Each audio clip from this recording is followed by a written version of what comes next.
Um, so what was like the procedure?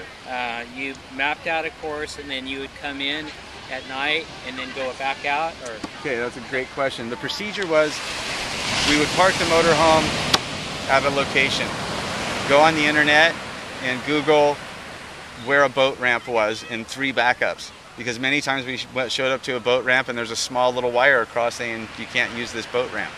So we would find a boat ramp. We'd get up at 3 o'clock in the morning. Let's just start there. Every morning we get up at 3 o'clock in the morning, base my motor home at the start location and shuttle the ski into the ocean and cover 100 nautical miles of ocean, take the motor home, drive it 100 miles forward to the point and work that same area again with a wave runner for a escort.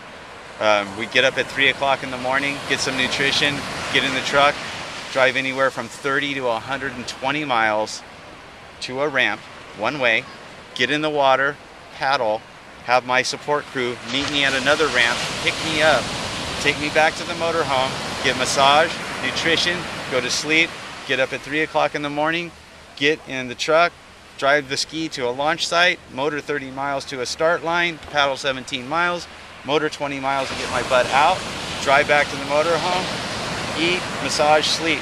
Once I covered that 100 miles, I drive the motorhome 100 miles forward, park it, and start that routine all over again. It was an operation that went from 3 o'clock in the morning until 3 o'clock in the afternoon every day, and that's if nothing went wrong. If something went wrong, it would be a 14-hour day. We had to clean the skis when we got back. Every night we had to clean those skis because that was our lifeline. That ski goes down, we're dead. We could call the Coast Guard all day long, but they're not going to get there for hours and hours. So we were on our own. I don't know how many times I told the person that was with me, this is the part in the story where we save our own lives. With them crying, saying, what do we do? So you had two jet skis with you to... Absolutely, to escort me. And actually, I've been saved many times trying to get around a point that I'm struggling to get around. The wind's shoving me into the point to where I'm going to get shoved into the rocks. The ski has to come and rescue me.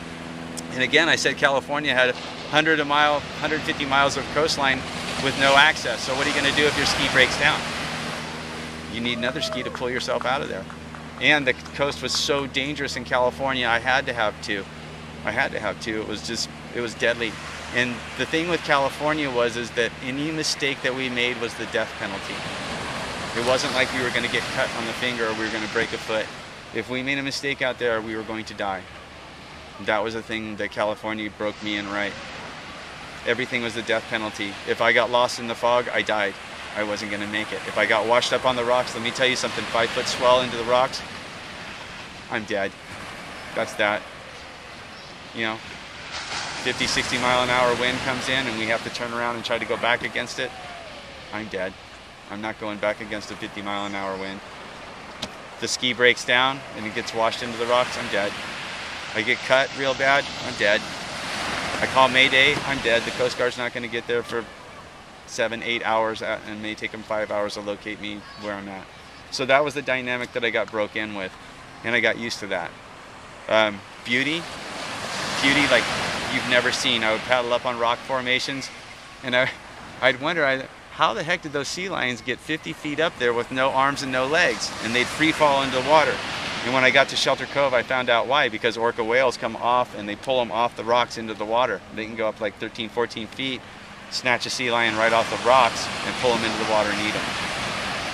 I was tracked by a orca in Shelter Cove. I have film of it. It was probably the most scary thing in any of our lives that were there. The orca made a run at me and turned probably 30 yards away from me, turned into the shore. And I didn't see it anymore, but I've never been that scared in my life. So that was the West Coast. The East Coast was sweltering hot. 113 to 116 on the water on a regular basis. 111 was a routine day. And the sun was so blistering hot that I had to just cake myself in zinc oxide. It was very difficult. The wind was blowing straight out of the east, so many days I paddled for 4.5, 5 hours all on the right side because the wind was trying to blow me into shore. I had to keep my nose from going into shore and paddle on one side. That was incredibly difficult. I injured myself before that paddle and I had a crack in my hand, so I had to deal with that. the heat was probably the biggest thing on the East Coast. And then when I got to Miami and I got to the inside or the intercoastal, the horse flies were brutal. They would 50, 60 bites. I mean, people kind of laugh. I mean, but let me tell you something. You go out there and brave those horse flies and you'll swear that on the East Coast, that is the most vicious creature in the ocean. Sharks, bull sharks, I had to deal with bull sharks a couple times. I can show you a paddle later when I was paddling on the inside on the intercoastal where a croc bit it. And as you'll see in a little while, you can see for yourself how the thing bites. Again, one of the most scary things that I've ever had to deal with. You know, when you're out there in the ocean by yourself, anywhere from 5 feet, sometimes 15 miles out, you're literally a parasite on the smallest creature's rear on this globe. And you are low on the food chain, very low on the food chain. So those were a lot of the dynamics that I had to deal with. But I met an incredible amount of people. Was absolutely, every one of these paddles had been a once-in-a-lifetime experience. I've seen California coastline. I think I'm probably one of the only individuals I know. I'm the only guy on a stand-up paddleboard that looked at California from the ocean's perspective to the land. I've seen it that way, from the ocean's perspective into the land.